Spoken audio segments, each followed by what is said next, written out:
네, 안녕하세요. 이원재입니다. 2월 18일 화요일 이원재 끝내주는 경제 라이브 시작하겠습니다. 여러분들 요즘 과거 수십 년 전 이야기 하는 것처럼 매일 뉴스 보면서 탄식하면서 괴로워하고 계시죠? 여러분들을 위해서 오늘 새로운 코너를 마련했습니다. 별들에게 물어봐라는 코너인데 별 같은 이야기를 여러분들에게 전해드려서 정말 청량감을 드리고 싶은데 기대해주세요. 김종대 전 의원, 황방열 뉴스토마토 기자 참여해서 별 이야기 합니다. 별 이야기 뭔지 조금 이따가 말씀드릴게요. 근데 그 끝까지 들어주셔야 되는데 그 다음 코너도 있거든요. 이대식 ROI 러시아 인앤아웃 인스티튜트 대표 나오시는데 삼성경제연구소에서도 일하시고 여시제에서도 일하시고 연구를 러시아에 대해서 전문적으로 하신 러시아 전문가입니다. 러시아 푸틴하고 미국의 트럼프 사이에 무슨 일이 벌어지고 있는지 그 뉴스는 보셨을 거예요. 둘이 만난다 뭐 이런 얘기 들으셨을 텐데 세계 질서가 바뀌고 있다고 합니다. 그리고 우리나라가 진짜 중요한 변화를 맞게 된다고 하는데 이 이야기 끝까지 들어주시기 바라고요. 오늘 방송 그러면 첫 코너부터 시작하겠습니다.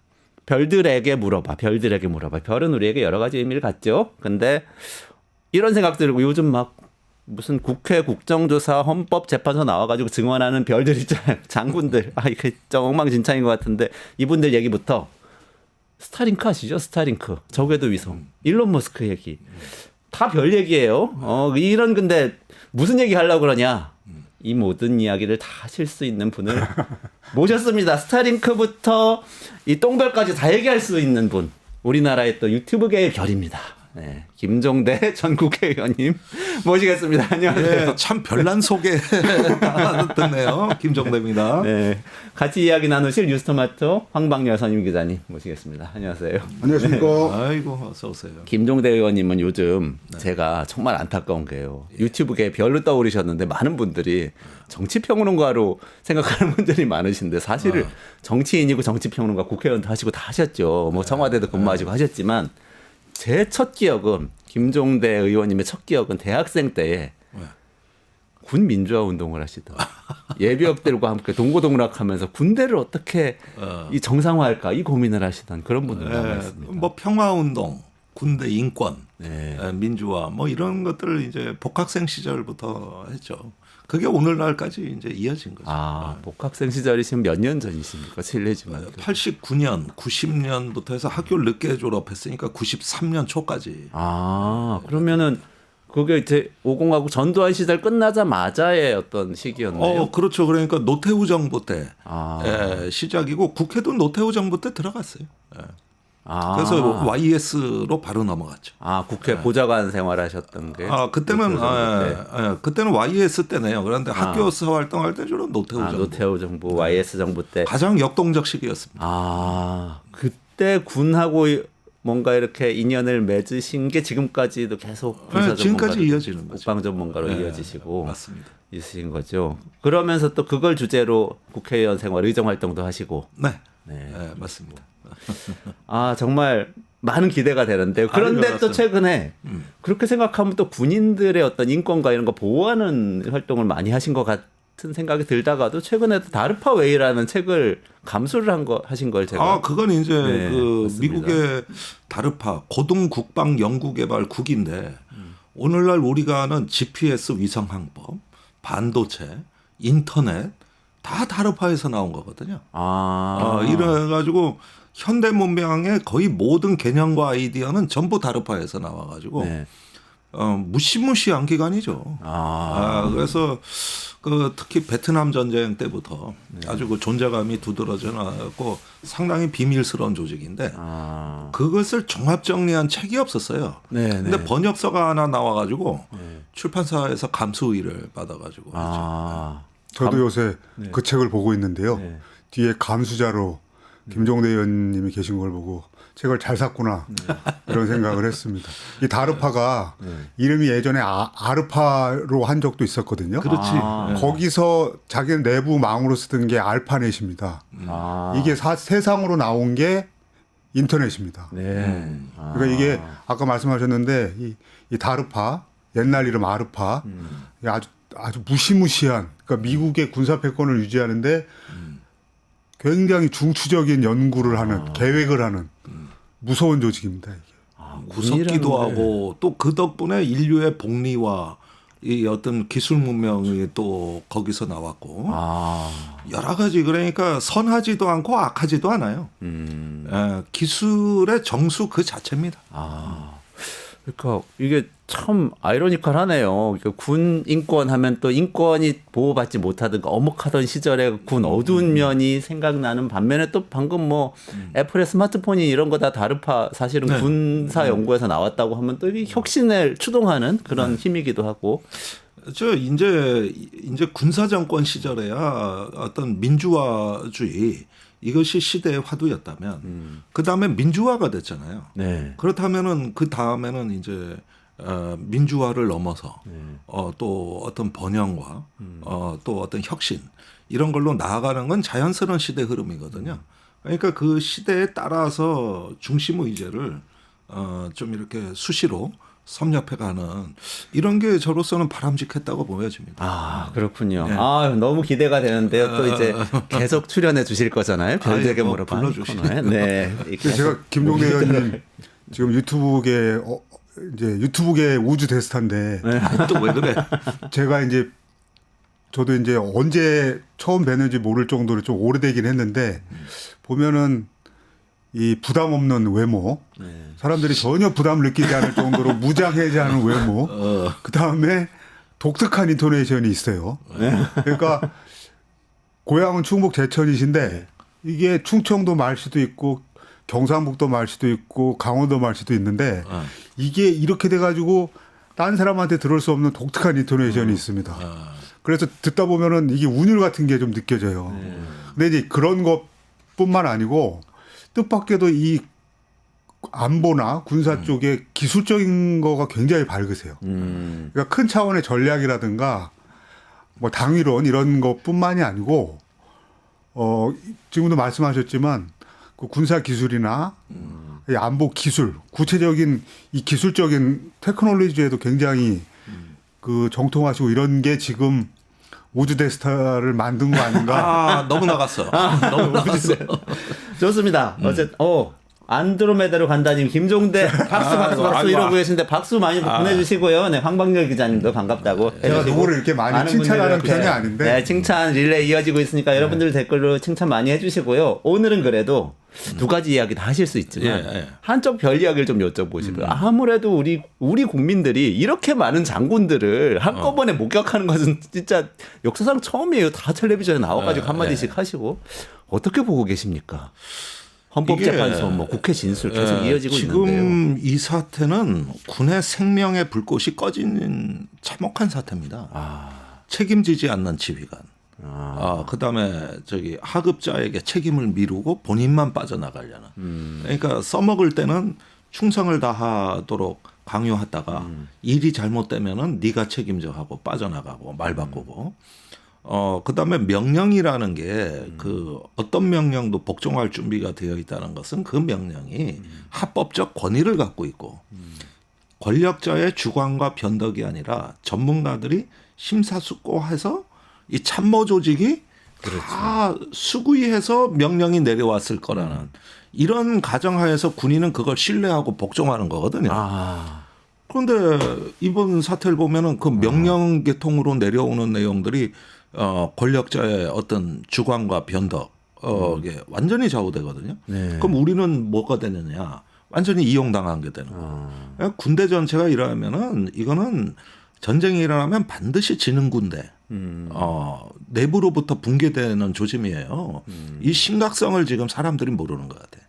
이게 계엄 사태가 준 이 후유증이라는 게 그러고도 아무 일 없이 군대가 간다 그렇다면 원래 죽어 있었다는 거야. 원래 출세주의 그 진급에 목매고 있었던 원래 죽은 조직이었으니까 별일이 없는 거지. 여기서 별일이 이런 것들을 갖고 위기의식을 안 느낀다? 그러면은 뭐 이건 군대가 아니라 군중입니다. 싸우면 지는 조직이에요. 여러 군인들이 사실 그런 모습을 보이고 있죠, 지금. 정말 네. 그런데 그래도 이제 너무 자극적인 이야기라서 믿기 어려운 전직 군인 얘기가 있습니다. 노상원이라는 사람이 있는데요. 네. 수첩이 나와가지고 뭐 수거 대상 500명인지 수천 명인지 이게 등장을 하고 이러는데 어쨌든 이분은 삼성 장군까지 지낸 대한민국의 핵심 보직을 또 이게 이 정보사령관을 지낸 분이에요. 어떻게 보세요? 이 수첩에 대해서? 지금 이 수첩에 대해서 언론이 상당히 좀 제가 보기에는 겉도는 측면이 있다는 겁니다. 그래요? 네. 이 수첩의 형식을 잘 보라는 거예요. 물론 내용이 엄청나죠. 뭐 저기 수거하고 뭐 제거하고 뭐 정치인들 ABC급 어디 수감시키고 재판 받아서 사형시키고 별의별 게 다 나오잖아요. 여기 이름 안 들어간 사람들은 부끄러워해야 된다고 그럽니다. 지금. 그리고 명단도 굉장히 어설퍼요. 그래서 제가 이거를 며칠간 심사숙고를 했는데 이 수첩은 대화체다. 대화체요? 대화체 수첩이다. 누군가가 대화하며 적은 거다. 혼자 계획을 세운 게 아니고. 그게 이제 여기에서 왜 후계자는 물음표. 네네네. 그다음에 북한은 뭘 주지? 물음표. 노상원이 혼자서 뭘 써내려가기 시작했다면 이런 표현을 안 써요. 그러니까 무슨 얘기냐? 북한의 어떤 적절한 대가 제공, 모색, 뭐 이런 식으로. 그다음에 저기 후계자는 차기 정부 모델, 권력 모델에 대한 연구 필요, 뭐 이렇게 해서 군인답게 쓰는데 이거는 대화하다가 받아 적은 거예요. 그러니까 야 그럼 후계자는 어떡하지? 야 그럼 북한은 뭘 주냐? 이러는데 그 대화 상대가 유력자고 권력자인 거예요. 그러니까 이게 원래 그 대화 상대 보고한 문서는 따로 있는 거예요. 뭐 도표를 그려놓고 여기가 현리고요, 그렇죠. 여기가 양구군청이고요, 이쪽에 백령도, 연평도, 실미도가 있고요. 그래서 울릉도는 이쪽으로 빼고 A, B는 이렇게 하다 보면 듣고 있다가 그 얘기 되네. 그러면 누구 시키지? 중국 용역 깡패? 뭐 북한? 이러니까 어설프게 굉장히 쓰여져 있는데 이건 대화체입니다. 저는 100% 확신해요. 100% 확실한데 그 대화 상대가 누구냐? 그러면은 저 작년 9월에서 12월 사이에 22번 노상원이 김용현 장관 공간에 들어가거든요. 그렇죠. 그런데 헌법재판소에서 김용현 그 중에서 계엄 얘기한 건 서너 번밖에 안 됩니다. 당연하지. 나머지 얘기는 수거 얘기, 증거 인멸 얘기, 그다음에 어떤 중국 북한 얘기. 당연하지. 그건 계엄 이후 얘기고. 그다음에 이런 후속 계획을 다 하려면 계엄은 어느 정도 국회가 봉쇄해야 돼. 그러니까 국회 봉쇄 2, 3주는 돼야 될 겁니다. 2, 3주 나오잖아. 그러면 2, 3주 동안에 그 넓은 데를 어떻게 봉쇄해? 7군데를 봉쇄합시다. 그런데 봉쇄를 잘하려면 복장은 어떻게 하고 도시락을 어떻게 하고 이런 것들이 굉장히 두서없이 적혀 있어요. 그러네요. 네네네. 이건 대화체입니다. 내가 보기에는 누군가 상대하고 토론을 하는 것들에 대한 기록이고 그 중에 일부 뭐 A급, B급, C급 그 체포 명단 분류한 거 보면 명단이 굉장히 어설퍼요. 그렇죠. 그러면 정교조 민주노총도 넣어야 되겠지. 정교조 민주노총 뭐 하고 이 또 A급, B급 레벨에 대한 기준선이 모호해요. 그렇게 어떻게 보면은 이게 무슨 망상이지. 이게 무슨 수첩이 그냥 끄적거린 거지. 이걸 어떻게 증거 자료로 쓰겠어 그러는데 당연히 그런 거예요. 왜냐하면 대화체니까. 그러니까 상대방이 있는 거예요. 나는 이 형식을 보는 거야. 내용보다만. 그러다 보면 허무맹랑한 얘기도 있어. 실제로. 있을 수 있겠네요. 그냥 얘기를 대화하면서 한 얘기니까. 그렇죠. 그런데 나온 그 자체가 중요하다는 거예요. 그렇죠. 이 수첩의 가치는 여기에 있는 겁니다. 지금까지 들은 얘기 중에서 제일 예리한 분석이네요. 그렇게 생각하면은 딱 아기가 맞는 것 같아요. 그렇죠. 그러고 체포조 명단도 김용현이 불러줬다 그러거든요. 불러주는 과정이 이렇게 어설펐던 거예요. 불러줬기 때문에 이런 ABC 같은 터프한 분류표가 나온 겁니다. 그러지 않고 사전에 연구가 돼 있는 걸 뭐 보고한 문서나 이런 거는 모호하게 돼 있을 거예요. A급 뭐 정치, B급 시민사회 노동, C급 언론인 이런 식으로 돼 있는 거를 그걸 갖고 토론을 하다 보니까 이 수첩에 기재된 형식으로 이렇게 발전이 된 거라는 거예요. 원문선 따로 있다. 따로 있겠네요. 따로 있는 거예요. 이거는 100%. 보고한 자료가 분명히 있을 것이고. 그렇습니다. 보고한 자료와 별개로 얘기 나누면서 다 받아 적은 그런 회의록 성격의 수첩이다. 그렇죠. 그래서 참고할 만한 대화 상대로부터 참고할 만한 얘기를 키워드 중심으로 받아 적은 거예요. 군인들 회의 때 메모하는 습관 우리 잘 알거든. 그러면은 이렇게 다 서술식으로 못 받아 적거든. 네네네. 그런데 어설프다. 이렇게 되면 대화체입니다. 이거. 오늘 와. 저 썸네일 제목이 딱 나왔네요. 네. 누군가와 대화하면. 대화체다 이거는. 근데 그러면 김용현 전 장관이 그 상대일 가능성이 높은 거네요. 전 그렇게 봅니다. 현재로서. 그리고 그 22번의 대화만 갖고도 부족한 거예요, 사실은. 이런 어떤 많은 얘기를 하고. 그리고 제가 김용현 장관의 성격을 잘 압니다. 굉장히 임기응변에 뛰어나고 디테일을 챙기는 스타일이에요. 네. 질문이 많아요, 이 사람이. 그리고 이걸 뒷받침하는 두 가지가 또 있습니다. 네. 그 첫 번째가 이제 22번 들어가는데 대한 이상한 김용현의 헌법재판소 해명 이게 첫째고, 두 번째는 계엄이 해제 의결이 된 직후에 그 합참 지통실의 결심지원실에서 벌어진 장면은 이겁니다. 윤석열이 앉아 있고 맞은편에 김용현이 있어요. 근데 몇 명 국회에 들어갔어? 500명입니다. 1000명은 들어갔어야지. 내가 얘기했잖아. 이제 어떻게 할 거야? 이렇게 말하자면 군대 용어로 조인트를 깐 거예요. 네. 그런데 김용현이 아무 답변을 못 합니다. 그러자 이제 안보실을 차장하고 국방비서관이 대통령 집무실로 복귀하셔야지 여기 오래 계시면 보는 눈이 많습니다. 그러니까 그 말이야 똑바로 하라 그랬더니 이러고 이제 집무실로 간 거예요. 네. 그 다음에 김용현 행동이 있어. 어디론가 전화를 한 겁니다. 비화폰으로. 네네. 그런데 군사보좌관이 그걸 무심코 들은 거예요. 네. 그 김용현이 이렇게 한 거죠. 상원아 이제 어떻게 하면 좋냐. 그것도 얘기 나왔죠. 증언이. 그렇습니다. 그러니까 이거야. 어떻게 하면 좋냐. 이 말투가 항상 만나서 이건 어떻게 하면 좋냐. 저쪽엔 뭘 주냐. 그 평소 만나는 그 대화체로 전화로 한 거예요. 그럼 여기서 이제 우리가 결론을 내려줘야 됩니다. 나는 여태까지 김용현이 계엄의 총사령관 역할을 하고 노상원이 작전 참모 정도의 역할이었던 것 같다.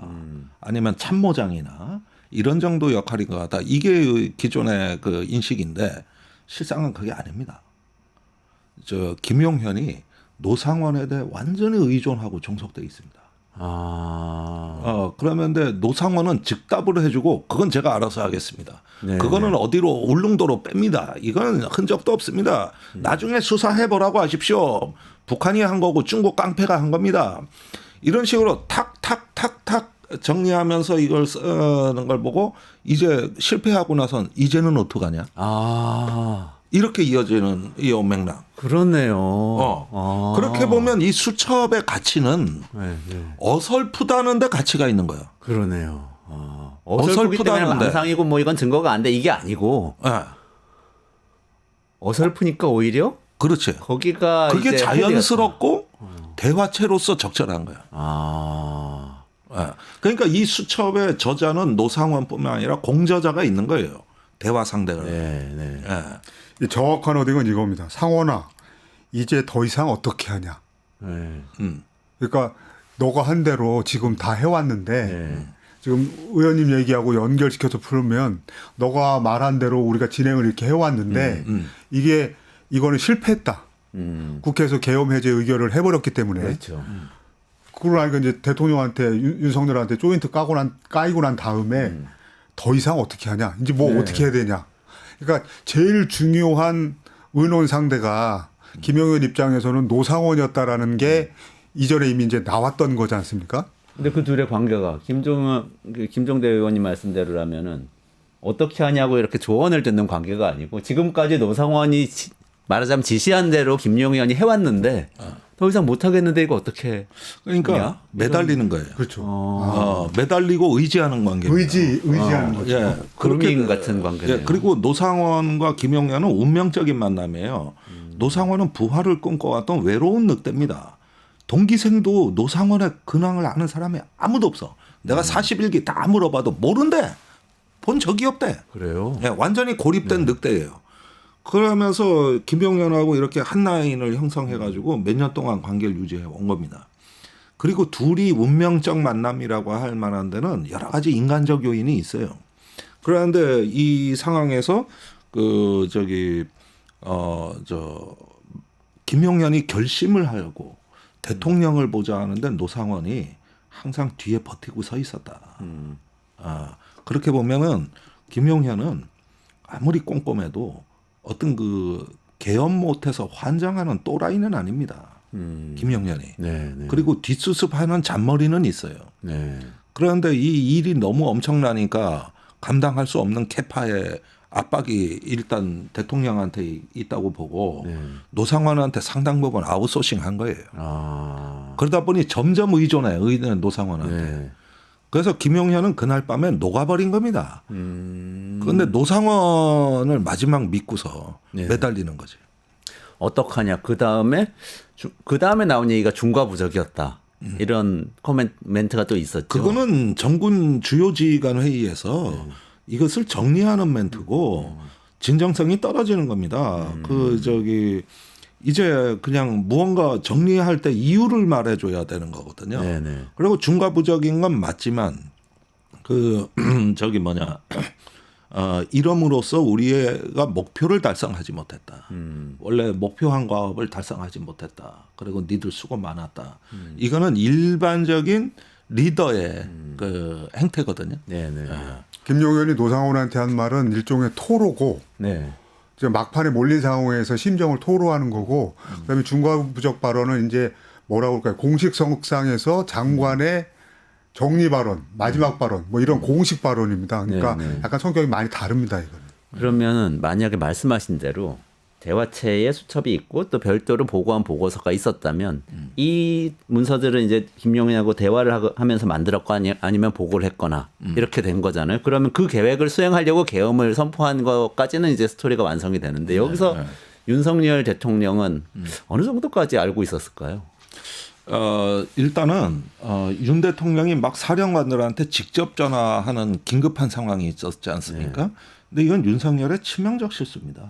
모든 건 국방장관을 통해서 했어야 되는데 본인이 국정원 1차장, 경찰청장, 서울경찰청장, 특전사령관, 수방사령관 다 직접 전화했어. 네. 이건 조급한 나머지 해가지고 그래서 지금 탄핵 심판이 헌법재판소에서 좀 무리 없이 될 거라고 보는데 너무 많은 발자국을 남겼거든요. 네. 그런데 이런 성격이나 이런 행동을 김용현이 몰랐을 리가 없어요. 그렇죠. 그리고 대통령이 상세하게 모니터링할 수 있도록 해줘야 된다. 네. 이 빈틈없이 보좌를 해야 된다. 이런 것들은 김용현의 주특기입니다. 네. 원래 이런 세밀한 보좌 본인의 가장 잘하는 게 이거예요. 네.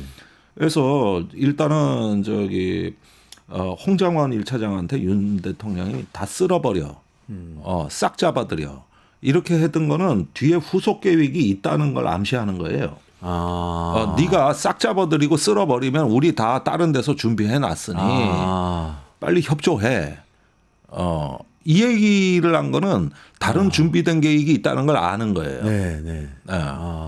소름 끼치는데요. 그럼 그 수첩에 준비된 계획이 그 계획일 수도 있다. 뭐 그거 구금시설, 수집소 뭐 이런 정도는 김용현이가 빈틈없이 준비했다는 걸 아니까 홍장원한테 다 쓸어버리라 그러지. 그게 그래서 방첩사로 넘기면 방첩사가 뭐 구금시설에 가뒀다가 그 다음에 뭐 어디로 이동을 하고 이런 것들은 이 정도가 있다는 걸 모르면 홍장원한테 그 얘기를 할 수가 없어요. 그렇죠. 어떻게 쓸어버린 다음에 그럼 어떻게 그 다음에는 어떻게 하려? 그건 다 준비돼 있어 임마.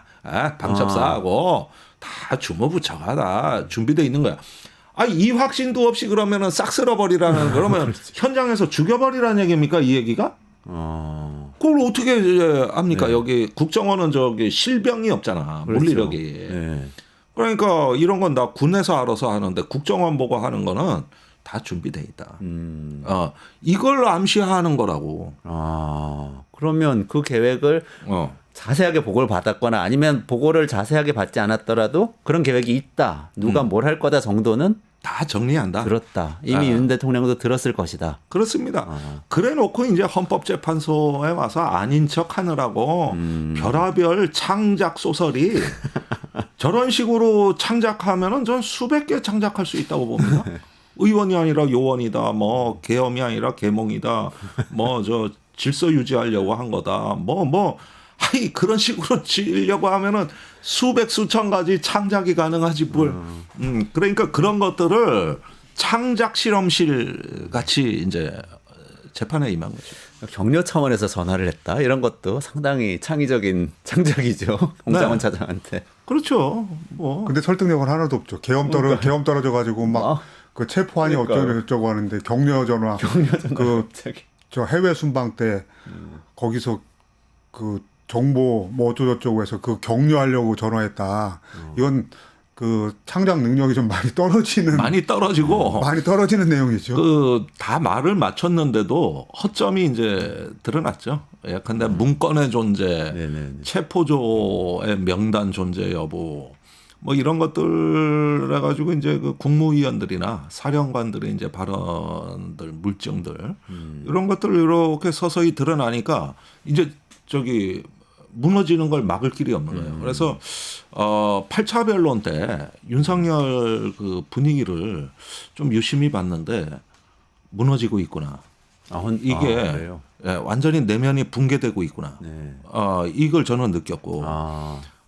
그리고 저기 이제는 완전히 사면 초과.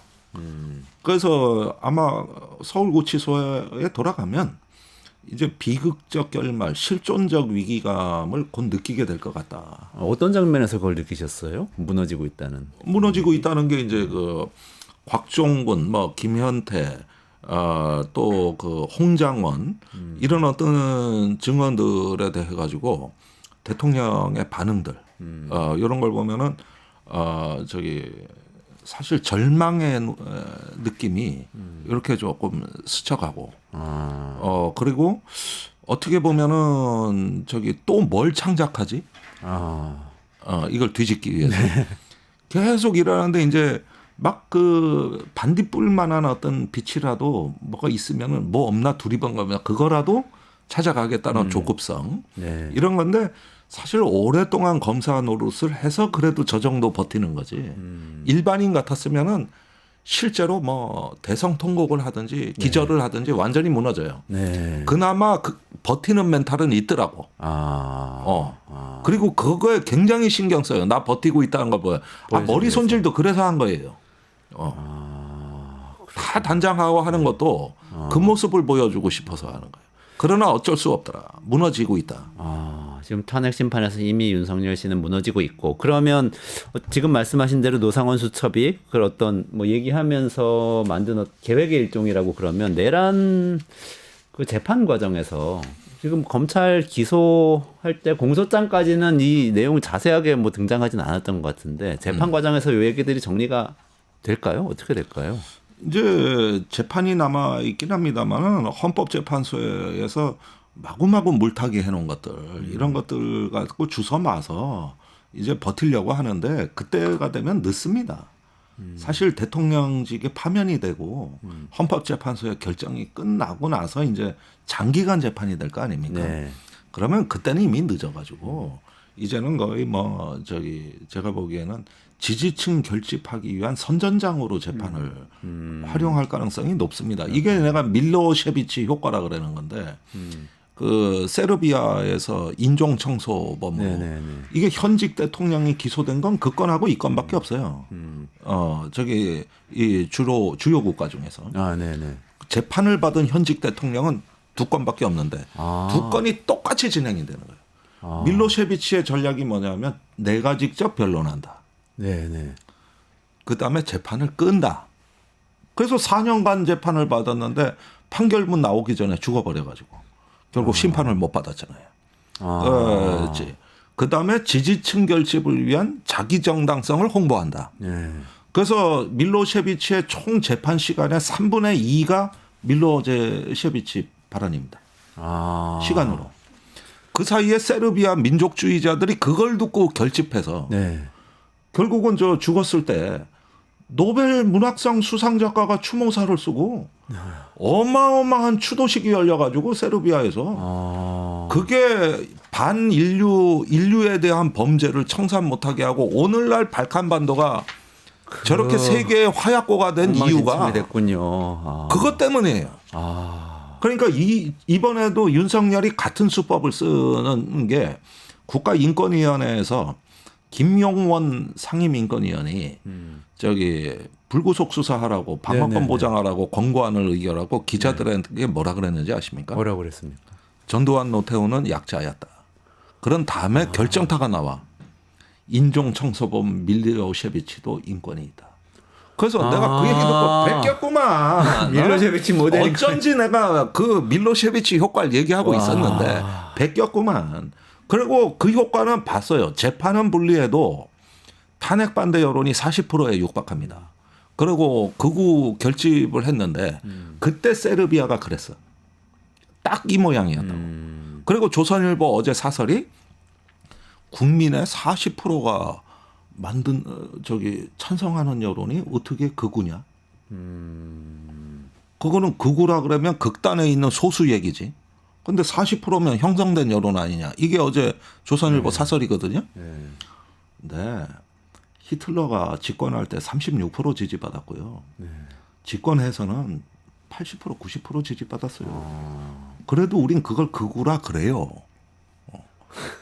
그렇죠. 뭔 개소리요 이게 무슨 개소리냐고. 인권을 무시하고 민주주의를 파괴하려고 하는 그 속성 때문에 그렇게 부르는 거 아닙니까? 극우는 다수의 횡포입니다. 그러지 파시즘은 대중운동으로 일어나는 걸 파시즘이라고 하는 거예요. 대중운동이 권력을 만들어내는 현상.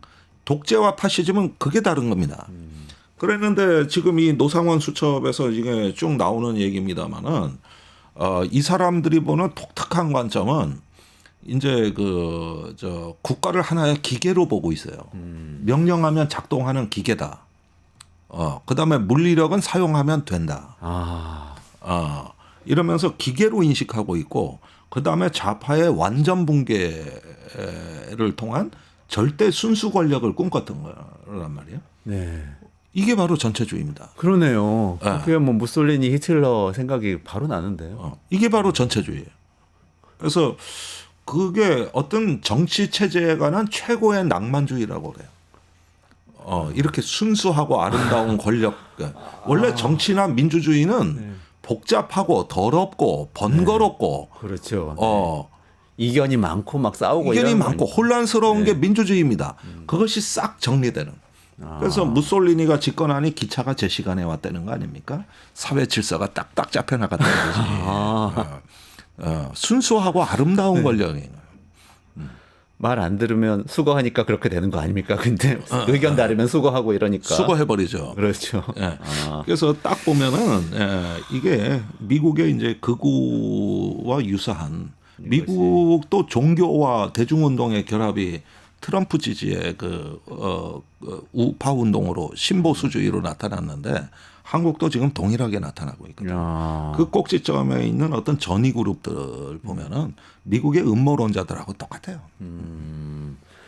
노상원 수첩으로부터 아주 정말 근본적으로 우리 사회가 맞닥뜨리고 있는 어떤 하나의 문제를 잘 정리를 해주신 것 같아요. 근데 그래도 지금 조금 불안해하는 분들이 있거든요. 헌법재판이 불안하다 이런 분들이 많이 있는데 그거를 또 어제 촉발을 국회에서 시켰어요. 그래서 국방위원회에서 곽종근 전 특전사령관 회유서를 제기를 하는 회의를 오랫동안 하고 그게 또 오늘 아침 신문에 또 여기저기 많이 기사가 났더라고요.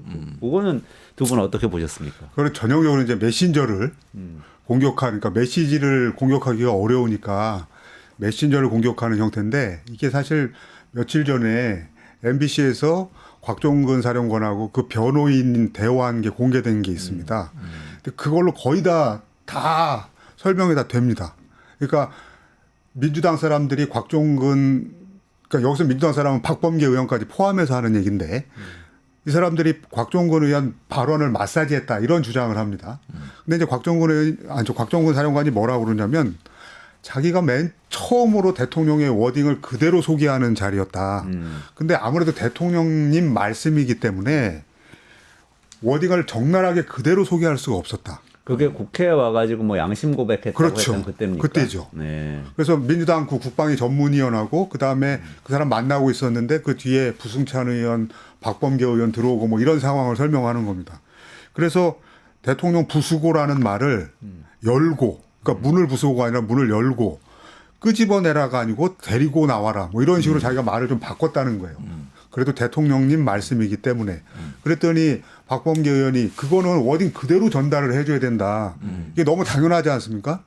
그러니까 국민들한테 그대로 전달해야 되는 거고 이게 이제는 법률적인 문제로 들어가야 되는 거기 때문에 워딩을 그대로 전달해 줘야 된다.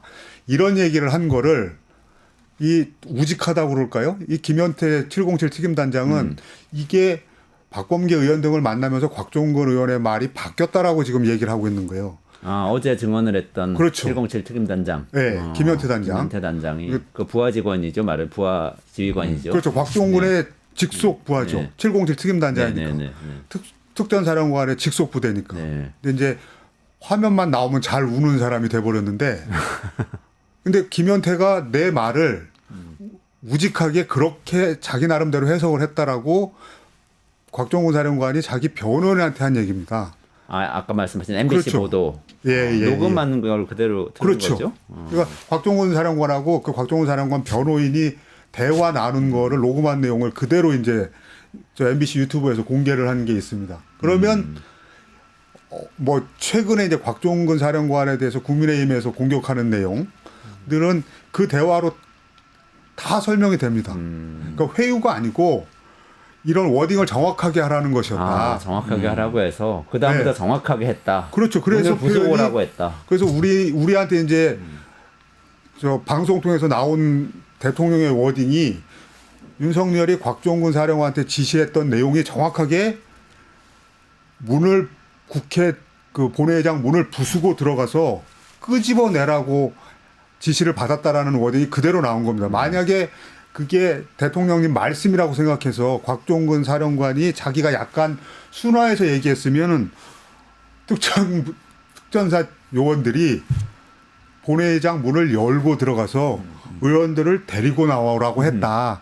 이렇게 순화된 워딩으로 나올 뻔한 겁니다. 근데 그거를 바로잡아 정확히 해야 된다라고 정확히 표현해야 된다라고 한 박범계 의원의 얘기를 우직한 김현태 특임단장은 뭔가 민주당 의원들을 만나면서 말이 바뀌었다라고 지금 얘기를 하고 있는 겁니다. 거기에 사정이 있어요. 보니까 이 관계는 이래요. 이제 국회에서 그 박범계 의원한테 양심 선언하고 이럴 때 곽종근은 내가 다 짊어지고 가겠다. 그리고 이렇게 양심 고백을 다 하니 부하들 조직은 건드리지 말고 저한테 책임을 물어달라. 나는 받은 명령을 그대로 전달한 거고 그 부하들은 그걸 들은 거다. 수백 명이 들었다. 이렇게 하면서 이제 스피커폰 그 들은 사람 해가지고 본인이 다 짊어지려고 한 거고 이때는 김현태 707 단장이 곽종근 사령관을 존경하고 충성합니다. 둘의 말이 틀리지가 않아요. 처음에 김현태 단장이 나와서 울면서 길에서 기자회견도 하고 그랬어요. 그때도 그랬고 이때는 아무 문제가 없어요. 그랬는데 김현태가 피의자로 입건이 된 거예요. 이 순간부터 혼란이 생기는 거죠.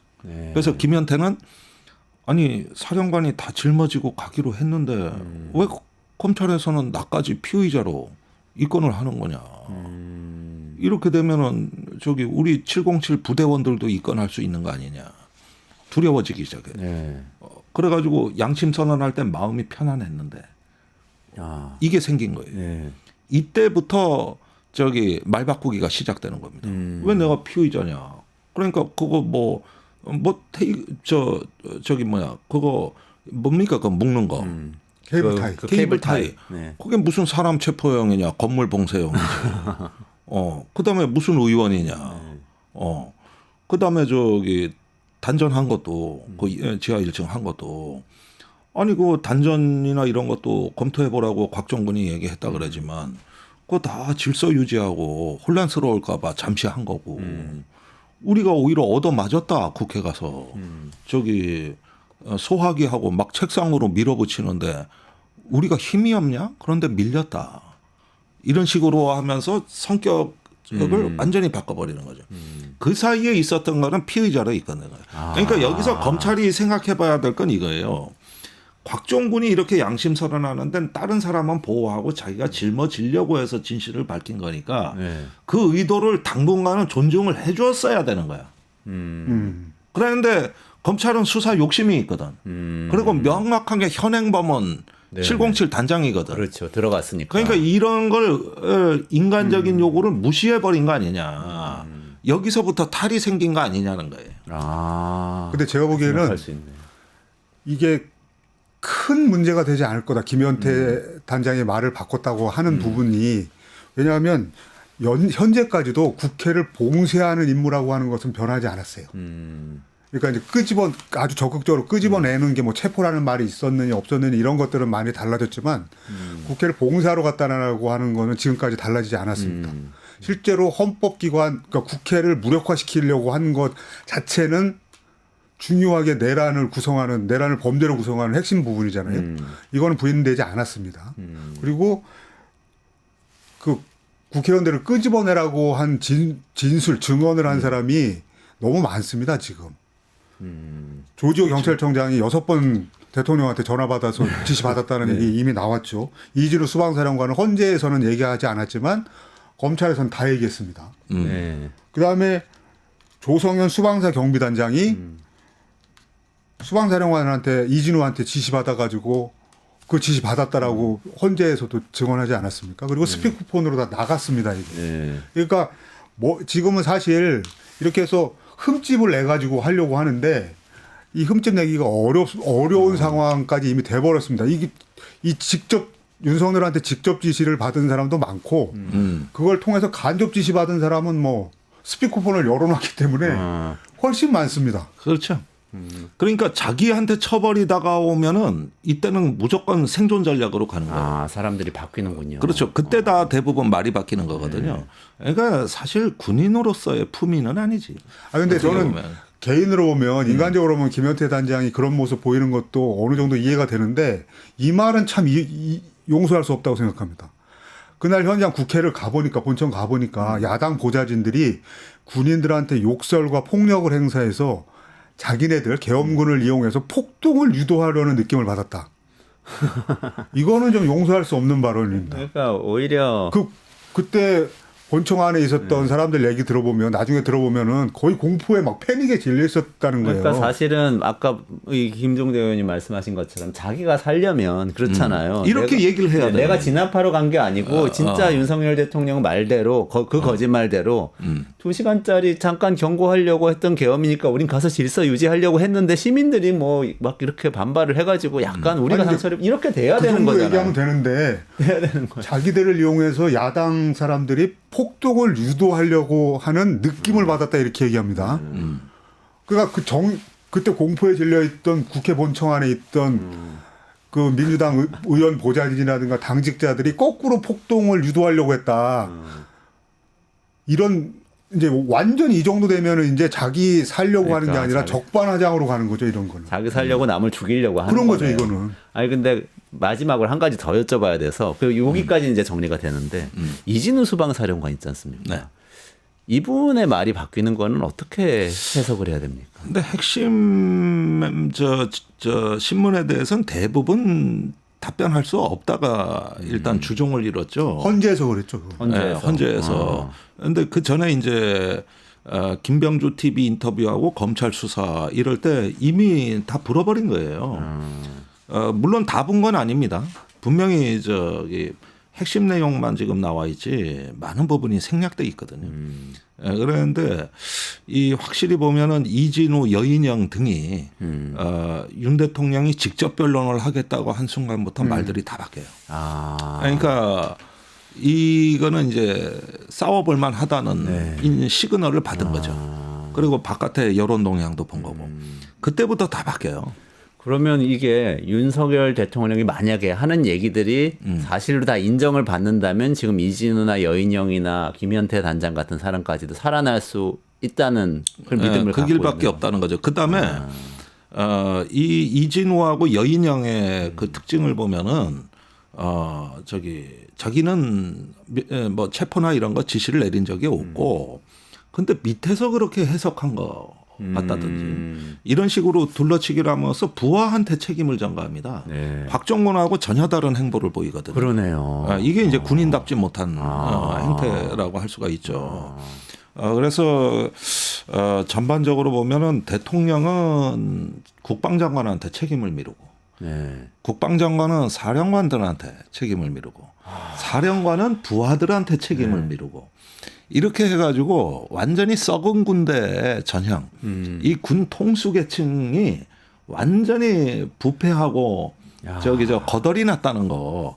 그래서 제가 이런 군대는 전쟁하면 100% 진다는 거예요. 그러니까요. 완전히 거덜났어요. 우리 청년들 그런 군대 어떻게 갑니까 이제? 뭔 군대를 갑니까? 더러워서 침뱉지. 내가 저런 상관들 믿고 헌신착처럼 나를 쓰고 버리는 저런 대통령 장관 사령관을 믿고 군대 생활을 한다? 육사 진학하려다 마음 바꾼 사람들 꽤 있을 거예요.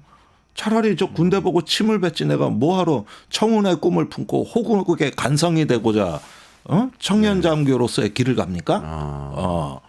포기해버리지. 실제로 12월 1일에 입시설이잖아요. 12월 1월에 이번에 수시 합격했는데 딴 데 간 학생이 아주 많다고 합니다. 육사 합격했는데. 그리고 생도 중에도 호남 출신 생도들이 저 퇴교를 고려한다는 이야기가 많이 들리고 있습니다. 군이 완전히 무너지는 그런 상황이네요. 근데 곽종군 사령관은 근데 말씀을 듣고 보니까 본인한테 불리한데도 불구하고 증언을 한다는 생각이 드네요. 이게 인정받는. 아니 그러니까 불리한데도. 지금 우리가 이 사법 과정에서 너무나 많은 걸 놓치고 있는데 책임질 사람이 책임을 져야 조직은 살거든요. 그리고 그 실수로부터 다시 회복될 수가 있는 거는 책임감에서 나오는 겁니다. 그런데 이렇게 책임을 지겠다고 하는 사람과 책임을 거짓말로 회피하는 사람을 똑같이 취급해야 되는 거야. 사법의 잣대라는 게. 여기서 분별력을 보여줘야 저렇게 말 바꾸기를 안 한다. 그런데 이게 이 사법 과정이 이제 시작도 안 한 거거든. 그리고 헌법재판소에서는 저렇게 나오니까 이건 헌법심판이니까 그런 재판이 아니다. 네. 이래가지고 되지만 만약에 사법 과정에서 이런 어떤 그 직무에 대한 책임을 감당하려는 어떤 이렇게 고든 자세가 있다면 그렇다면은 정상 참작을 해줄 수 있는 이런 어떤 여지가 있다면은 그때부터 문제가 달라지죠.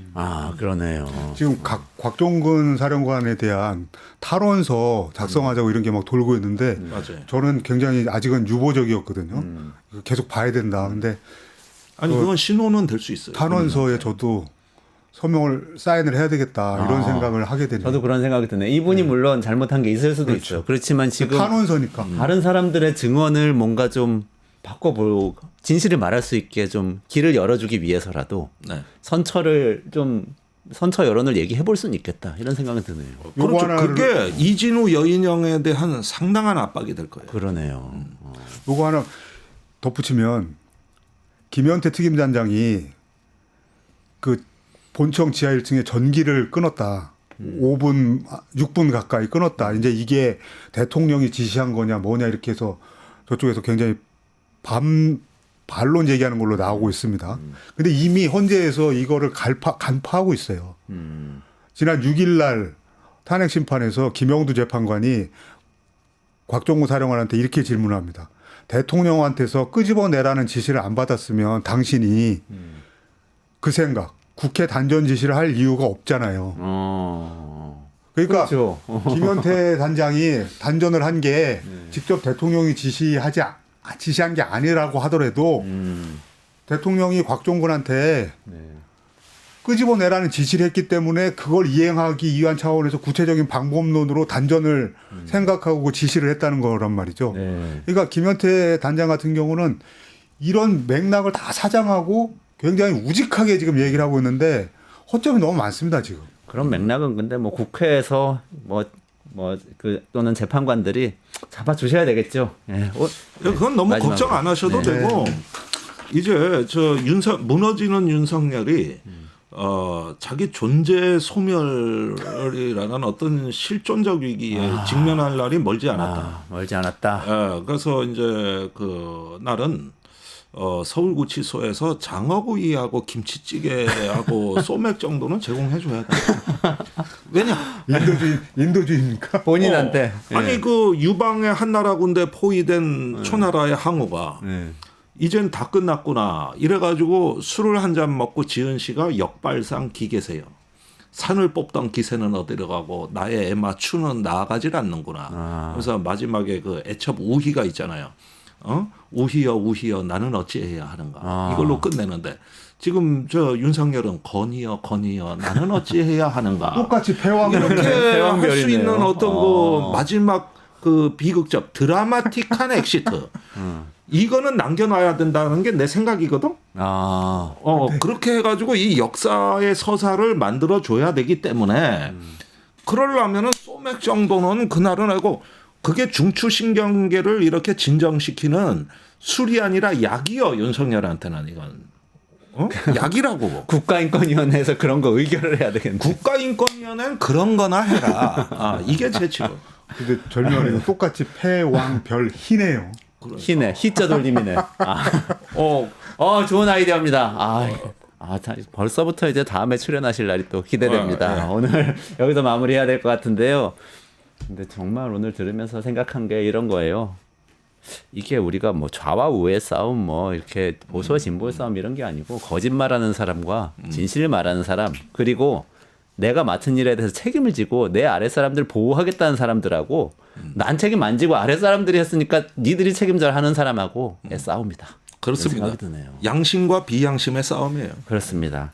자, 청년 시절부터 양심적인 군인들의 인권은 보호를 위해서 노력하셨던 김종대 스타님 모시고 황방열 뉴스토마토 선임 기자님 모시고 오늘 첫 시간 잘 진행했고, 조금만 기다리시면 이대식 박사 모시고 러시아 우크라이나 사이에 벌어지는 일이 우리나라에 나중에 어떻게 영향을 끼치게 되는지까지 일목요연하게 정리해 드리겠습니다. 오늘 김종대 전 의원님 그리고 황방열 기자님 감사합니다. 수고하셨습니다. 네, 고맙습니다. 네.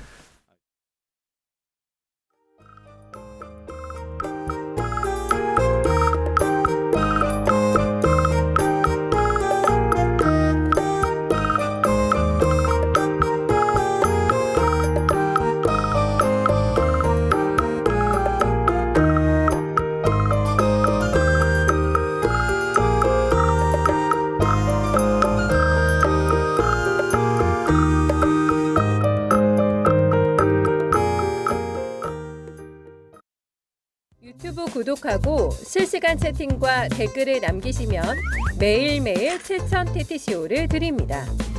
참여 방법은 통통물 어플을 다운로드하고 회원가입과 로그인을 해주세요. 마이페이지에서 나의 회원 고유 번호를 복사해주세요. 유튜브 구독 후 실시간 채팅이나 댓글창에 고유 번호를 한 번만 입력하면 준비 끝! 지금 유튜브 채팅과 댓글 쓰기 참여하고 7,000TTCO 받아가세요.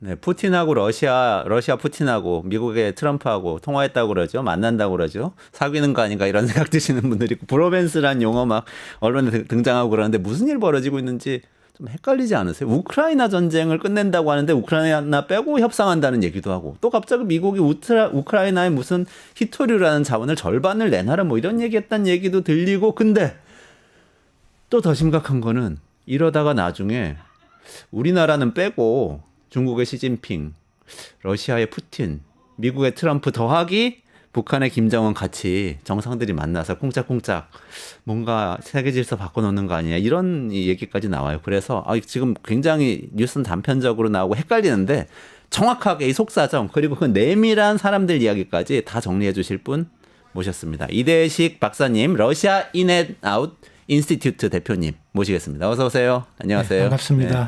러시아 인앤아웃은 러시아 관련된 매체이죠? 예. 러시아에 대해서 러시아의 내부의 관점에서도 보고 네. 외부의 관점에도 봐서 균형 잡힌 시각을 잡는 게 한국에게 매우 중요하다라는 의미에서 그래서 줄여서 리오 인스티튜트라고. 리오 네. 알아요. 훨씬 쉽습니다. 어떤 분은 브라질 연구소인지 착각하시는 분도 있어요.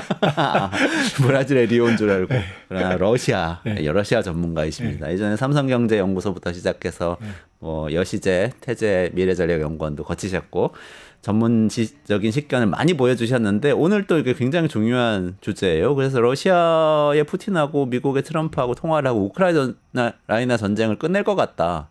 요 얘기까지 이제 많은 분들이 뉴스로 봤습니다. 그 이면에서 어떤 일들이 벌어지고 있는 건지 오늘 정리를 좀 해주셨으면 좋겠습니다. 그야말로 세계 질서가 문법이 바뀌게 네. 되는 시점이고 그 문법이 바뀐다는 것을 분명하게 보여주는 사건이 바로 우크라이나 전쟁의 종전이 되겠습니다. 아, 트럼프는 이제 세계 질서의 새로운 문법을 본격적으로 써나기 시작하는 거고요.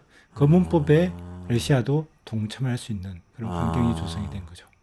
그러니까 이게 우크라이나 얘기가 아니고 전 세계 얘기고 사실 우리나라는 우리 세계 질서하고 얘기입니다. 밀접하게 연관이 이 사건의 돼 있죠. 본질을 제대로 읽는 것이 우리가 미래를 준비하는 데 매우 중요하기 때문에 그래서 굉장히 균형 잡힌 시각이 필요합니다. 아, 그러네요. 최근에 그 끝난 뮌헨 안보 회의에서 발표된 보고서가 있습니다. 네. 뮌헨 안보 회의를 하기 전에 각 나라별로 설문조사를 다 한 다음에 이 안보에 대해서 어떻게 생각하고 있는지를 국가별로 이렇게 표를 만들고 네네. 보여주는 것인데요.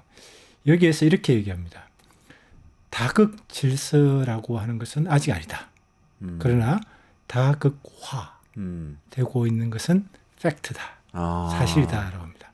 그러면 이번에 우크라이나 종전이 이 상황 이대로 된다면 이제 다극화에서 다극 질서로 넘어가게 되는 역사적인 분수령이 될 수도 있다. 것이죠. 지금까지는 예전에 냉전 때 미소 양극이다가 또 미국 1극이 됐다가 또 미중 양극이 되는 것 같아 보였는데 이제는 그게 아니고 다극 여러 강대국들의 사실은 질서 미국에서는 힐러리 클린턴부터 시작해서 미국에서 4년마다 한 번씩 나오는 글로벌 트렌드라고 하는 보고서가 있습니다. 네.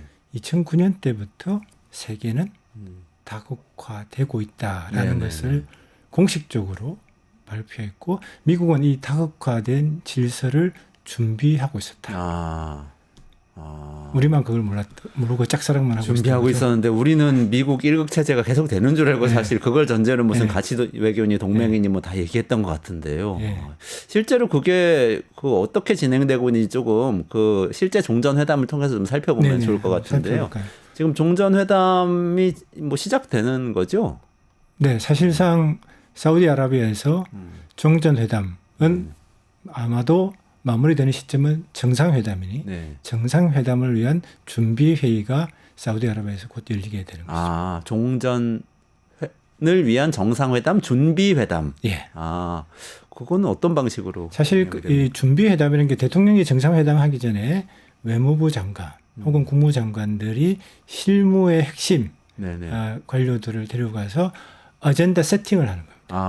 네네. 네, 우리 이미 결정은 여기서 나는 것이고 엄청 공식적인 중요한 발표만 이제 대통령들이 네, 하게 만나서 되는 악수하고 뭐 그렇죠. 얘기하다가 발표만 하는 네, 거죠. 그렇기 때문에 언론에 나오는 것은 굉장히 표피적일 수 있고 우리가 실제로 어떤 아젠다 세팅이 되고 있느냐는 누가 가서 준비회를 하는가가 매우 중요합니다. 누가 가서 하느냐, 누가 가서 합니까 이번에? 지금 이제 제가 드린 자료를 보면 미국 측에서 3명이 간다고 나옵니다. 네. 잘 아시는 것처럼 루비오 국무장관, 네. 마이크 로하처 백악관 국가안보부장관 이 둘이 가는 것은 이해할 만합니다.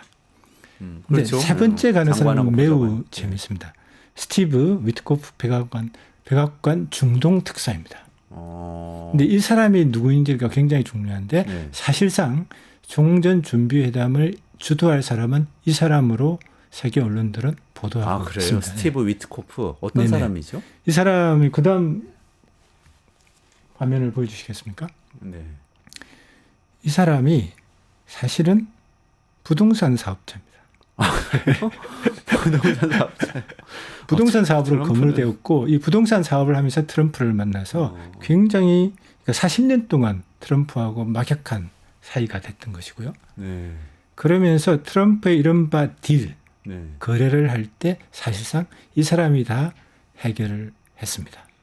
아니 부동산 사업하면 딜을 많이 하긴 할 텐데 아무리 그래도 종전 협상 하는데 부동산 사업자가 가서 지금까지 트럼프가 보여주던 모든 딜의 핵심은 크게 내질러서 상대방의 정신을 뺀 다음에 자기의 실제적으로 얻고 싶은 것을 얻는 과정이었죠. 아. 이것을 가장 잘하는 사람이 바로 이 위트코프 특사입니다. 지금 이스라엘 하마스 휴전 네. 합작도 이 사람의 작품이고요. 아. 네타냐후 만나고 다 만나서 해결을 했고. 이 사람이 진행을 예. 했습니다. 그리고 최근에 미국과 러시아 간의 가장 중요한 문제 중에 하나가 러시아에게 억류돼 있던 미국인 마크 포겔이 있습니다. 이 사람 석방하는 게 사실 회담이 사우디아라비아에 있었는데 네. 그걸 주도한 사람도 바로 이 사람입니다. 네. 그래요. 그리고 이제 트럼프가 이란과 핵 협상을 해야 되잖아요.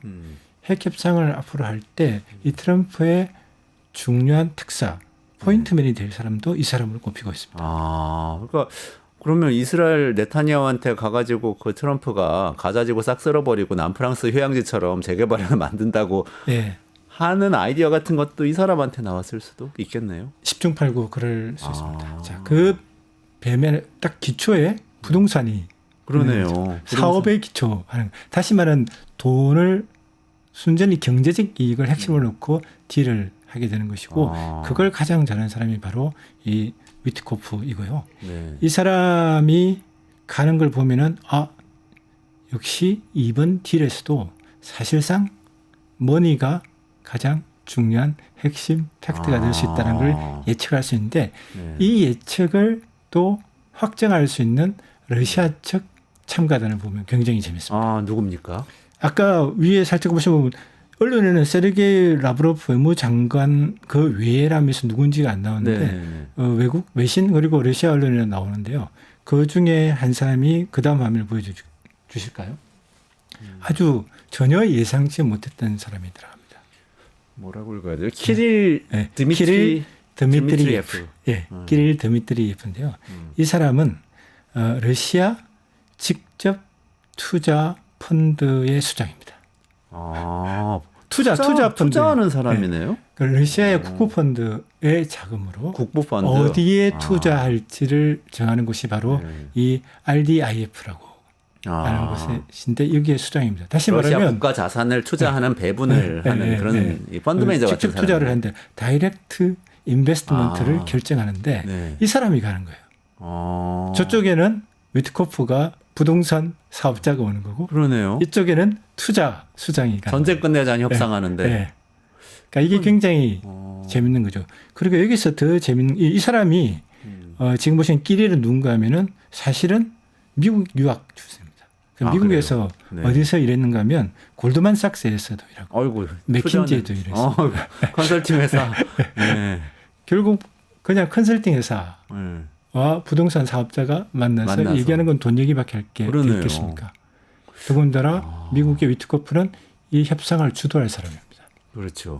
라브로프는 그야말로 기본적인 안보 상황이 되는 것을 전반적인 틀은 프레임은 짜주겠지만 실제로 킥은 바로 이 두 사람이 할 가능성이 높은 거죠. 외무장관이니 국무장관이 이런 사람들은 어쨌든 뭐 공식적인 역할은 그렇죠, 하겠지만 그렇죠. 실제로는 미국의 부동산 사업자와 러시아의 국부펀드 투자자가 만나서 우크라이나 종전 협상을 한다. 그렇죠. 그럼 어떤 방향으로 협상이? 다시 말하면 이건 가치를 얘기하는 순진한 협상이 아니라 그야말로 현실주의에 입각한 경제적 협상이 될 가능성이 높고 그렇기 때문에 아이처럼 순진하게 이걸 판단해서 안 되는 거예요. 그리고 여기에 또 하나의 힌트를 주는 최근에 러시아에서 엄청난 파장을 일으킨 인사 개편이 있었습니다. 뭐죠? 그다음 제가 드린 화면을 보시죠. 지금 화면을 보시면 이게 우주청입니다. 러시아 로스 코스모스라고 러시아 코스모스라고 해서 우리식으로 하면은 우주청이 되는데요. 사실 러시아의 우주와 관련된 모든 걸 다 책임지는 겁니다. 근데 이 수장이 69세 됐던 유리 보리소프라는 사람인데 이 사람을 전격적으로 잘라버리고 30살이나 어린 39세의 드미트리 바카노프라는 사람을 저 오른쪽 사진 저 젊은 분이죠. 드미트리 정말 바카노프. 엄청 젊네. 60대와 30대. 러시아는 우주 강국입니다. 러시아에서 가장 중요한 탑 아젠다가 우주입니다. 저 스푸트니크로 미국을 앞섰던 기억이 있는 거예요. 이른바 스푸트닉 쇼크로 패권 전쟁에서 앞섰던 기억이 있는 거죠. 이 모든 일을 책임지는 사람으로 39살짜리. 파격적이네요. 바카노프. 왜 그랬죠? 모두가 왜 이 사람이지? 라고 궁금했던 거죠. 그래서 언론 기사들을 제가 막 찾아보면서 아주 재밌는 얘기가 나왔습니다. 첫 번째, 이 사람은 위성 시스템 만드는 기업의 사장이었습니다. 본래. 아 그래요? 네.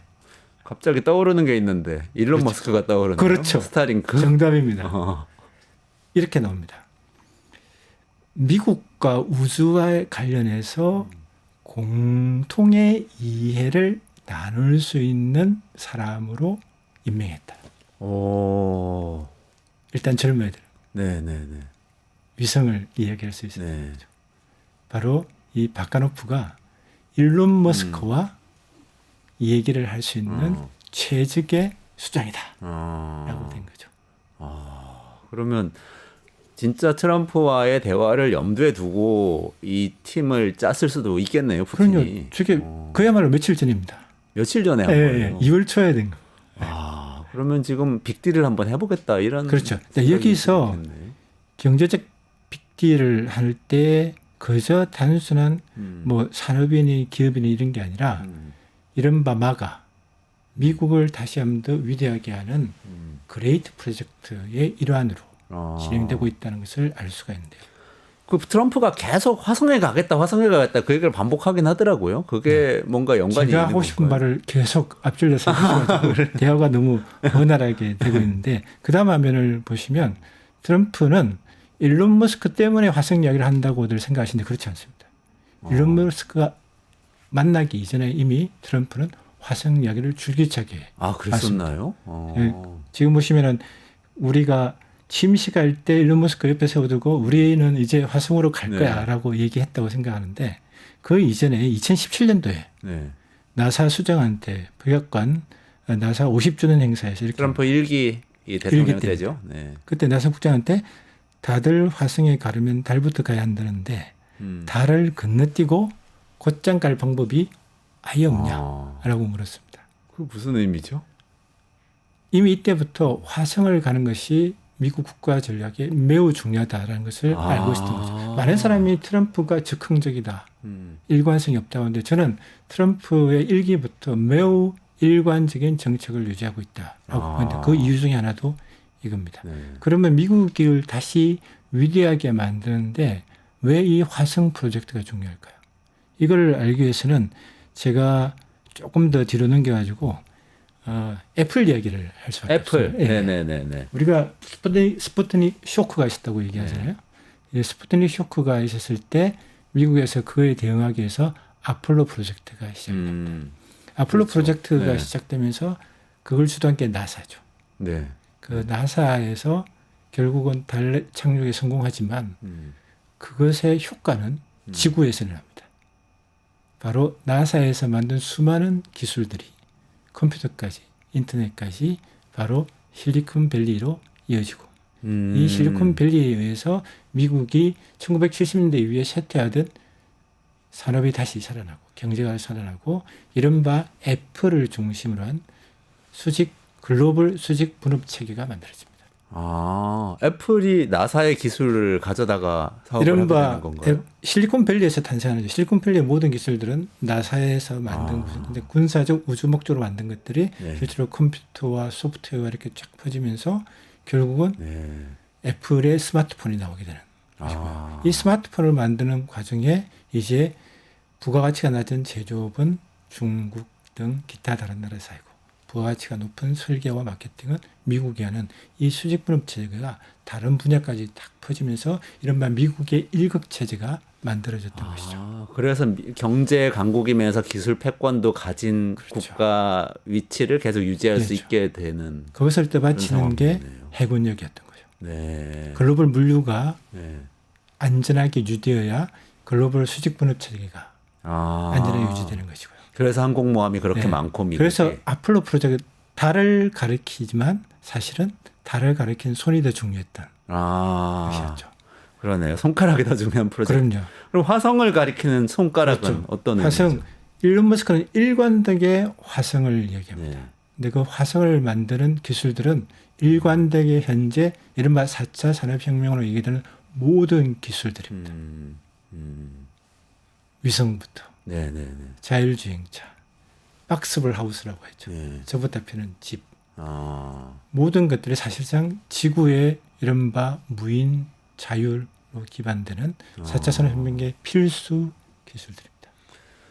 아, 그러네요. 생각해보니까 화성에 가서 우리가 살려고 그러면 화성의 공장에서 뭐 사람들이 일을 하거나 이럴 수가 없기 때문에 완전히 자율화된 무인 공장을 만들어야 이른바 되는. 달나라를 가기 위해서 만들었던 기술들이 어떻게 보면 3차 산업혁명을 만들었듯이 네. 화성에 가기 위해서 만든 기술들은 4차 산업혁명을 만드는 거예요. 아, 그러면은 이번에 러시아하고 미국하고 정상회담을 하게 됐을 때 네. 사전 준비 회담을 하는 이 멤버들을 보면 부동산 사업자와 고국펀드 투자자와 또 우주청의 39살 러시아의 이 네. 새로운 수장과 뭐 이런 사람들이 같이 연관이 된 어떤 네. 결과물이 나올 수도 있는 그렇죠. 건가요? 실질적인 경제적 이익과 마가라고 하는 미국의 그레이트 플랜과 우주가 연관이 되는 것이고 러시아는 우주 강국이고 러시아에 있는 우주 정거장 아직도 같이 쓰고 있는 거고 네네네. 무엇보다도 이 수천 개에 달하는 저궤도 위성이 한꺼번에 파괴될 수 있는 강력한 EMP 단을 보유하고 있는 게 러시아입니다. 러시아가 우주 경쟁에서 좀 뒤지고 있지만 러시아가 마음만 먹으면 미국의 우주 프로젝트는 그대로 붕괴될 수밖에 없는 상황입니다. 근데 그 얘기하고 지금 요즘 막 나오는 트럼프 쪽의 얘기, 그린란드 뭐 내놔라 이런 얘기도 했다고도 하고 또 뭐 젤렌스키한테 우크라이나 히토류 절반을 내놔라 이런 것도 이제 언론으로 단편적으로 계속 뉴스로 보게 되는데 이게 어떻게 연결이 되나요? 히토류가 정말 기가 막힌 거죠. 히토류는 일단 아까 말씀드렸던 지금 현재 첨단 산업의 주요한 소재입니다. 그리고 달나라 화성에 가기 위한 우주 장비에도 이 히토류가 없으면 안 됩니다. 아, 그게 히토류가 우리가 뭐 이중 용도 이야기하면 군사와 민간 이야기하는데 히토류는 그 이중 용도도 되지만 우주와 지구의 이중 용도가 되는 겁니다. 그런데 일단은 그린란드 얘기부터 할까? 그린란드는 중국이 그 히토류를 캐기 위해서 막대한 투자를 한 곳이기도 하고요.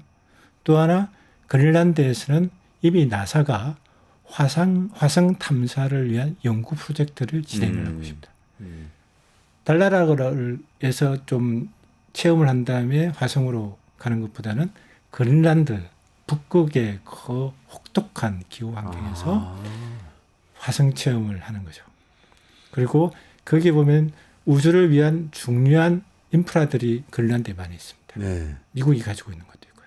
아, 그린란드라고 하는 것은 기지 그저 같은 북극이 겁니까? 아니라 예? 네. 기지 같은 겁니까? 기지도 있고요. 인프라라는 게? 그 다음에 우주를 탐사할 수 있는 측정 기구도 있고, 그 다음에 체험할 수 있는 것도 있고. 네네네. 그러니까 그린란드라는 것은 히토류라고 하는 첨단 산업의 쌀이자 네. 우주로 진출할 때 가장 중요한 핵심 요소를 가지고 있는 것이고, 그걸 중국이 장악하려고 하는 것이고, 그 다음에 화성 탐사를 위한 중요한 베이스 기지가 되는 것입니다. 네네네. 그럼 이 히토류가 일관되게 우크라이나에도 적용이 되는 거죠. 네. 제가 가지고 온 히토류 우크라이나에 있는 지도를 분포 지도를 한번 우크라이나 보시면. 지도. 네네네. 네. 저기 나오네요.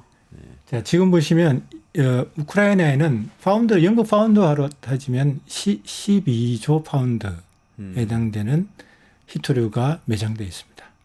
아직 뭐 채굴을 못 하고 있고 뭐 탐사되고 시추가 좀 시작되는 수준밖에 안 되는데요. 파운드 12조 파운드는 뭔가 그러니까 계산이 안 되는 수준의 뭐 경단위 17조 네. 달러라고 생각하시면 돼요. 네. 17조 달러. 그러니까 원으로 따지면 경단위가 되는 네, 거예요. 그렇죠. 엄청나게 많은 엄청난 돈이다. 히토류가 네. 그러니까 유럽의 최대 히토류 매장지가 우크라이나라고 생각하시면 됩니다. 그런데 50% 얘기가 자꾸 나오잖아요. 네네네. 50%를 가져가겠다. 뭐 이렇게 얘기했는데 지금 분포를 보시면 각 지역별로 히토류의 매장 가치들입니다. 숫자들이 나오죠. 네, 지도를 보니까 한쪽에 몰려 있네요. 그렇죠. 이게 다 골고루 있는 게 아니에요. 근데 한쪽에 몰려 있는 그 지역이 어디 갔습니까? 그게 도네츠크 저쪽 아니에요? 돈바스. 그렇죠. 이른바 현재 러시아가 점령하고 있는 곳입니다. 왼쪽은 숫자가 두 자리나 세 자리 숫자들이죠. 네. 오른쪽은 숫자가 네 자리 밝은 숫자들. 부분은 다 뭐 2,000, 3,000. 네. 그래서 50%가 넘는 히토류가 사실상 러시아가 매장한 지역. 러시아가 점령한 지역. 러시아가 지금 사실상 점령하고 있고. 점령한 지역입니다. 그런데 트럼프는 종전의 조건으로 현재 상태를 유지하는 걸로 얘기합니다. 현상 유지란 건 러시아 점령지는 그렇죠. 영토로 인정하겠다. 네. 이렇게 되는 거죠. 그렇게 되는 거죠. 러시아 영토로. 그러면 50% 이상은 러시아 영토로 들어가는 겁니다. 그럼 나머지 50%면 다 먹겠다는 얘기예요.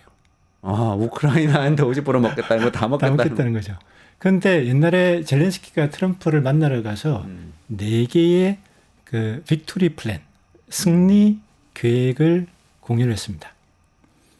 그 네 개 중에 세 번째가 광물 자원, 특히 히토류에 관한 거였습니다. 그게 어떻게 얘기되는가 하면 우리의 히토류 광물 자원을 우리 전쟁을 지원해준 동맹국들과 공동 개발, 공동 소유, 공동 사용한다라는 것은 할 수 있다고 했습니다.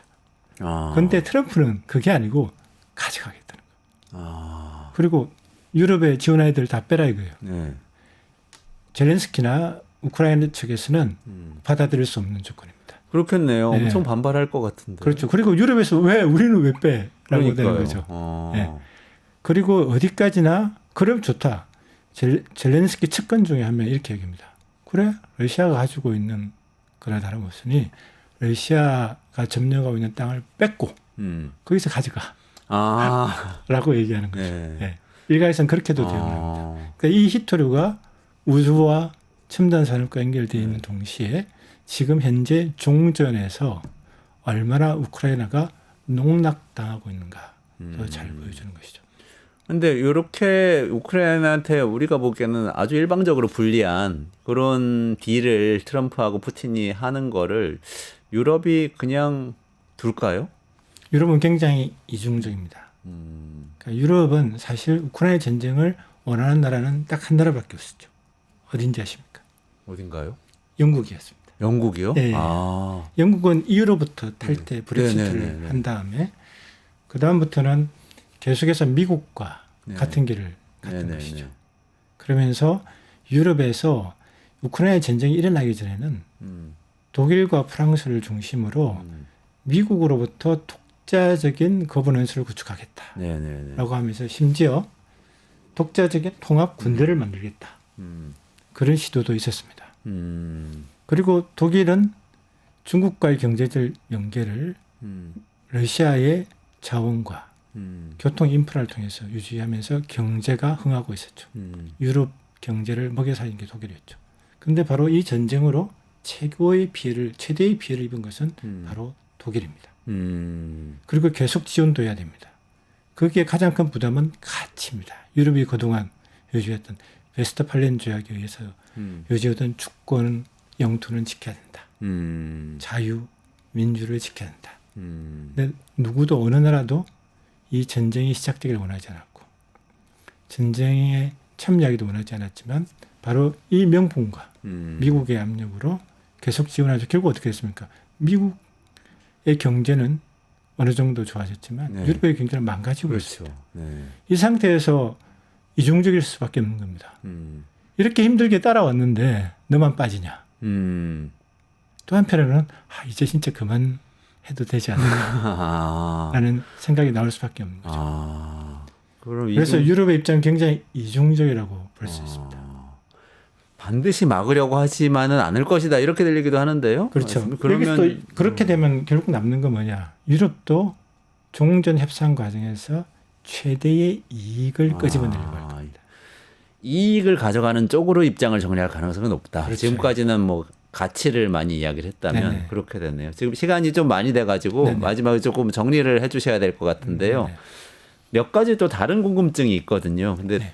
주제를 넓히기보다는 이 뉴스에 많이 나왔던 하나는 트럼프가 핵무기 감축 협상을 중국 네네. 러시아하고 해서 국방비 줄이겠다고 얘기한 거하고 또 아까 처음에 잠깐 말씀드렸는데 이러다가는 그러면 트럼프와 푸틴이 밀월 관계에 들어가면 시진핑까지 동참하고 여기에 러시아 우크라이나 전쟁에 참전했던 북한도 동참을 하면은 사자 정상 간에 뭔가 밀월 관계가 네네네. 이루어지고 우리는 왕따 되는 거 아니냐. 이 두 네. 가지 좀 말씀을 주시고 마무리를 해야 돼요. 예. 일단은 미국하고 러시아 간의 핵무기 감축 협상은 1991년부터 시작을 됐던 것이고 그게 2021년도에 뉴스타트 5년 연장에 합의를 했고 그게 2026년도 초에 끝납니다. 그런데 우크라이나 전쟁이 딱 터지면서 2023년 2월에 러시아 쪽에서 더 이상 참여하지 않겠다. 중단을 발표했습니다. 다시 말하면 핵 감축이 중단된 거죠. 네. 근데 여기서 중요한 것은 중국입니다. 이 뉴스타트에 의해서 2018년 기준으로 이 미국과 미국과 러시아는 1,444기, 미국은 1,350기로 일단 발사가 준비된 상태의 핵탄두는 1,500개 정도 수준으로 둘 다 줄였습니다. 네. 네. 근데 중국이 현재 매년 100개씩 핵탄두를 늘리면서 2030년이 되면은 1,000기, 2035년이 되면 1,500기입니다. 야. 트럼프가 이거에 대해서 언급하면서 우리는 곧 역전당할 거야 네. 라고 했습니다. 그러면 우리가 더 늘려? 그러기에는 부담이 너무 큰 거죠. 그리고 트럼프한테 중요한 것은 안보의 문법을 바꿉니다. 핵이 아니라 우주입니다. 이른바 우주를 통해서 경제 글로벌 질서를 바꾸고 있는 그래서 핵에 경제적인 투자를 할 필요가 없는 상태죠. 그리고 또 중국이 역전당할 수는 없지 않습니까? 그러니까 중국, 러시아, 미국이 같이 줄이자라는 제안을 한 거고요. 그래서 트럼프가 먼저 1월에 이번 1월에 감축 협상을 러시아, 중국과 하겠다고 그랬고 네네. 며칠 전에 2월 9일 날 러시아 측에서도 유엔 사무소 대표가 네. 우리가 대화에 응할 준비가 됐다라고 한 겁니다. 아, 그래요. 그럼 네. 실제로 이게 진행될 가능성이 왜냐하면 실익에 기반한 제안이고 네. 거기에 대한 대응이기 때문입니다. 아. 그리고 핵 감축이 실제로 진행될 수도 있고. 그러면 아까 여쭤봤던 그렇게 뭐 미국과 러시아가 밀월 관계에 사실상 들어가요. 여기 중국도 핵 감축까지 참여를 여기서 하면서 중요한 게 대화를 하면. 중국입니다. 중국이 어떤 포지셔닝을 하느냐입니다. 중국 입장에서는 여전히 전체 핵탄두소에서는 러시아가 4,380개, 네. 그다음에 미국은 3,708개 이렇게 해서 엄청나게 많습니다. 그렇기 많이. 때문에 서로 전략적 균형을 맞추려면 중국 측에서 늘릴 수밖에 없는 거예요. 아. 근데 니네들은 그렇게 많이 갖고 있으면서 발사 준비된 것만 1,500개 되는데 우리도 그렇게 줄여? 중국이 받아들이기 힘든 거죠. 아. 이게 어떻게 진행될지 굉장히 궁금하고 여기에 북핵이 들어가는 겁니다. 그러니까 북한은 또 어떤 포지션일까요? 북한의 가장 큰 것은 안보, 체제 안보가 가장 중요하죠. 네. 북한에게 핵은 체제 안보상으로 가장 중요한 겁니다. 포기할 수 없는 겁니다. 트럼프는 북한에게 핵을 포기하기보다는 핵 보유국으로 인정하면서 그걸 기본으로 해서 딜에 들어가는 것이고요. 네. 여기서 중요한 게 아까 말씀하신 대로 한국 패싱의 문제가 있을 때 한국은 이미 패싱을 당하고 있는 거 아시죠? 어떻게 당하고? 옛날에 우리가 에치스 라인이 있었고 네네. 카스라 테프트 네네네. 있으면서 우리도 모르게 일본까지만 미국이 네네네네. 그랬죠. 한반도는 넘겨도 된다라는 거 있잖아요. 이미 반도체 에치스 라인은 이미 그려졌습니다. 아, 어떻게 그래요? 대만과 한국에서 반도체는 포기를 하고 TSMC도 일본에서 일본에 공장을 새로 공장을 지었죠. 짓고 또 미국에도 한국도 짓고. 빼가고 그다음에 한국에 하던 많은 것들을 미국으로 네네. 옮겨가는 거죠. 다시 말하면 미국에게 중요했던 전략적 자산인 반도체는 이미 에치스 라인에 의해서 한반도 밖으로 넘어가고 있는 상황입니다. 아. 이렇게 했을 때 순수하게 한국보다는 러시아, 중국, 북한과의 최대한의 경제적 이익을 끌어내는 것이 트럼프한테는 중요하기 때문에 그랬을 때 한국을 적극적으로 고려할 필요가 있는가에 대해서는 사실 논리적으로 생각하면 그럴 필요가 없을 수도 있는 겁니다. 아. 네. 어떻게 보면 지금 우리나라가 뭐 내정이 굉장히 혼란해서 트럼프하고 대화를 못하는 것일 수도 있지만 그만큼 우리나라의 관심이 좀 덜해졌을 수도 있다. 이렇게 들리기도 하네요. 그래서 아까 처음에 이야기한 것처럼 다극적 질서가 네네네. 되었을 때 우리가 지금과는 다른 문법을 우리도 따라가야 된다는 거죠. 아. 전혀 다른 다극적 질서가 오고 있는데 여기 어떻게 따라가야 될지 논의를 많이 해야 되는데 우리나라 지금 논의 상황이 그렇게 좋은 것 같지는 않습니다. 그래도 그걸 모르면서 쓸데없이 답이라고 내는 것보다는 논의사항이 없는 게 더 나은 것 같아요. 아, 그러네요. 앞으로 그래도 적극적으로 대응을 해 나가야 돼서 또 나와서 더 좀 정리를 해 주시면 좋겠습니다. 우리나라는 어떻게 해야 되는지 굉장히 고민인데 이 말씀을 듣고 보니까 일본하고 미국하고 얼마 전에 그 이시바하고 트럼프하고 얘기하면서 뭐 같이 뭐 알래스카 가스 개발 협력하고 이런 거 발표했던 게 또 기억이 나네요. 네네네. 그것도 굉장히 중요한 일본이 이벤트였는데. 굉장히 현명한 겁니다. 그러네요. 실시간 일본은 그 세팅. 라인에 어떻게든 참여해 보려고 이렇게 다가가고 미국에도 있다는. 그러고 있고 러시아에도 그러고 있습니다. 그러네요. 우리나라도 좀 정신 차리고 빨리 좀 정상화 돼야 될 것 같습니다. 오늘 시간이 다 돼서 여기서 정리를 해야 될 것 같은데 내용이 많으신데 다음번에 한 번 더 출연해 주십사 부탁드리겠습니다. 이원재 끝내주는 경제 매일 오전 11시에 진행하고요. 내일도 11시에 다시 라이브를 찾아뵙고요.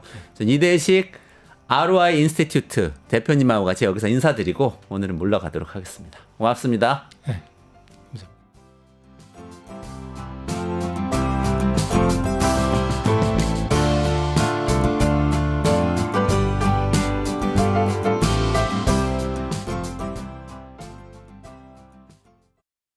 유튜브 구독하고 실시간 채팅과 댓글을 남기시면 매일매일 7천 TTCO를 드립니다.